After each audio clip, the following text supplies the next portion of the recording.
Okay, February 7th, 2023. It's Tuesday morning, just coming back from the gym. So, what do I want to talk about today? There's a lot of talk now about boycotting, or not boycotting, but excluding Russia from the Olympics or forbidding them to be in the Olympics. I'm actually against that. I'm here in Ukraine. I've been here since the war started, before the war started. But for me, I think the Olympics is something that can't be touched. I mean, the Olympic Committee is screwed up. They're corrupt, and all of this, and there's a whole bunch of shenanigans. But what it comes down to is that when an athlete is competing for an Olympic gold medal, there cannot be any doubts when he won that medal that he's the best athlete in the world. If Satan was also like a sprinter, I think Usain Bolt would want to beat Satan to prove that, no one else is the greatest of all time in sprinting. So, these medals have to be won without question. And I mean, the Iranians and the North Koreans, participate in the Olympics, and the North Koreans are running full-on concentration camps. Now, do I support those regimes? No. I know some of you people will say, oh yeah, he's pro-Russian or something. No, not at all. I'm living here in Ukraine. I've been living this, power outages and water cuts and, you name it.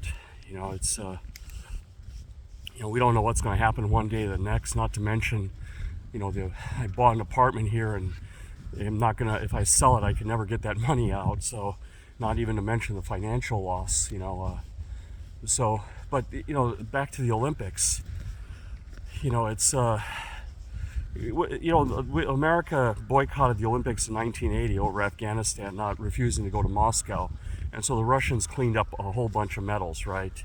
And I mean, that war in Afghanistan anyway went on for another 8 years. And then the Russians boycotted back the 1984 Los Angeles Olympics, and America won a whole bunch of medals. So those athletes in the 80 and 84 Olympics, their medals are tarnished because they didn't go up against the best. And, if you want to handle this Olympic thing, instead of excluding the Russians, send best athletes there and beat them, humiliate them. And then, there's nothing stopping people in the stands, from flying banners, and all this will be seen on TV in Russia, obviously. If the audience is like putting up banners and putting up, things of Putin, with those cards that are under the chairs that make up a mosaic. No one's stopping anyone from doing that. No one is stopping anyone from approaching those athletes and asking them to defect or make statements against Russia. I'm okay with this neutral flag thing, because, what it comes down to is that we got to make sure those Olympic gold medals are when athletes win them, they're winning them against the very best competition in the world, even if it's the devil himself. So that's that's what I'm driving at here. We cannot ban athletes. Like I said, then we have to ban North Korea and Iran and these countries, and Iran contributes a lot to the weightlifting and the wrestling and the taekwondo. They win gold medals in that. And I think Russia is pretty strong in boxing and wrestling and these sports. So we don't want anyone. Those are hard sports. People train a long time. We don't want the medals being tarnished or cheapened. Unfortunately. If I were to decide this, nobody's asking me. Maybe they'll call me up and ask, hey, Alex, how should we handle this Olympic thing? But I haven't gotten a call from the IOC yet. But that's what I think. These athletes, this is their life. And winning a gold medal opportunity only comes once in every 4 years. So there's many factors at play. And, when Jesse Owens, let's talk about some historical precedents.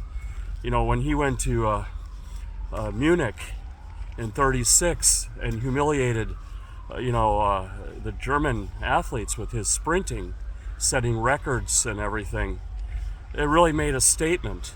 So if we could beat the Russians, and win these games, we should be going as Western countries, going to win these games, And yeah, there's all this thing about steroids and doping, but that's a separate matter. That's comes down to like individuals, that individual cheated or something.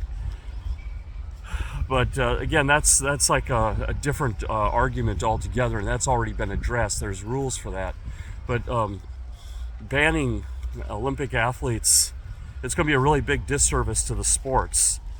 And it's a really big disservice to those athletes who've really trained. And I think that's how they want to fight this war, especially a Ukrainian athlete, if he gets a chance to defeat a Russian athlete on the field. And then they can talk afterwards, and then the Russian athlete can go make a statement on TV or catch him on a hot mic or something, and we can create some disruption back in Russia. That's how we should be thinking about this. How to flip these athletes, how to use the Olympic venues and all these billions of people watching in India, and all these places, that are like quote unquote neutral, and flip them to our side. We can use the Olympic broadcasting time to get a message across. And I'm pretty sure a couple of those Russian athletes would flip, and would say something to a worldwide audience, and maybe we would, get some more cooperation from India or even China or these other countries. That's what we should be talking about, not trying to find a way to, cheapen the competition for, elite athletes. No one is talking about the athlete's perspective, and no one has asked the athletes what they think. And when I've seen all these posts, like, let's ban Russia, no one there has ever, I haven't seen one Ukrainian Olympic athlete saying, ban the Russian competition. I haven't seen that. This is all like stuff that people are sitting at home and who aren't fighting. The Olympics have to go on, as screwed up as they are, as screwed up as the organization is, as screwed up as this situation is. We need to know who's the best runner, who's the best wrestler, who's the best gymnast, in the world, good or bad. That's what we need to know. So anyway, my hands are getting cold. I got to get home. I'm doing my own training. I run every second day barefoot, aiming for like 5 kilometers in 30 minutes. It gives you a nice start to the day.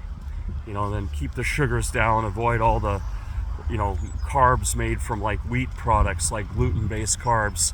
And believe me, you'll lose a lot of weight and you'll feel better.